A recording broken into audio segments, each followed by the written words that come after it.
नमस्कार, माझं नाव नचिकेत देशपांडे। माझं हेअर ट्रान्सप्लांट जनरली फेब्रुवारी 19-20 या तारखेला झालं। त्याच्या आधी मला भरपूर हेअर लॉसचा प्रॉब्लेम होत होता। हेअर खूप माझे थिन झाले होते। तर इकडे आल्यावर मी कन्सल्टेशन घेतलं आणि प्लस माझ्या एका मित्राने इकडे नोव्हेंबर-डिसेंबर मध्ये मागच्या वर्षी हेअर ट्रान्सप्लांट पण केलेलं। त्याचे रिझल्ट्स खूप चांगले आले। मला सांगितलं गेलं की माझा जो बाल्डनेस आहे तो ग्रेड 5 मध्ये आहे। त्यांनी मला टेक्निक्स एक्सप्लेन केल्या की कोणत्या प्रकारे हेअर ट्रान्सप्लांट करता येईल। एक सफायर टेक्निक होती, दुसरी बायोसफायर टेक्निक होती।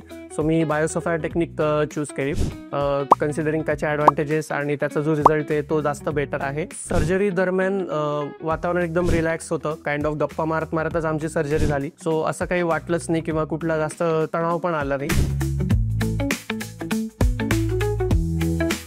मी आता 6 महिन्यानंतर बघतोय, 6 महिन्यानंतर मला एक सॅटिस्फॅक्टरी रिझल्ट आलेला आहे। सो जे माझे अगोदरचे जे लुक्स होते आणि आताचे जे लुक आहेत त्याच्यामध्ये माझा खूप फरक असा पडलेला आहे। माझे घरचे किंवा माझे जे जवळचे मित्र यांना हा फरक खूप जाणवला आणि ते म्हटले की खरंच हा जो रिझल्ट आहे तो खूप सॅटिस्फॅक्टरी आलेला आहे आणि त्याच्यामुळे एक काइंड ऑफ असा एक कॉन्फिडन्स गेन होतो। कारण जेव्हा तुमचं वय लहान असतं आणि हेअर थिनिंग तुमची फास्ट होते तेव्हा ते कुठेतरी मनाला खोचत असतं की नाही बाबा, आपले ही जे केस आहेत ते चांगले पाहिजे। सो न्यू रूट्सने मला एक काइंड ऑफ कॉन्फिडन्स परत एक गेन करून दिलेला आहे। माझी ही जर्नी ही खूप स्मूथ आणि सॅटिस्फॅक्टरी होती। So I will recommend everyone ज्यांना पण केस गळण्याचा खूप प्रॉब्लेम होत असेल आणि जे पण ट्रान्सप्लांट करू इच्छितात त्यांना I will surely recommend doctor Nilesh पंग।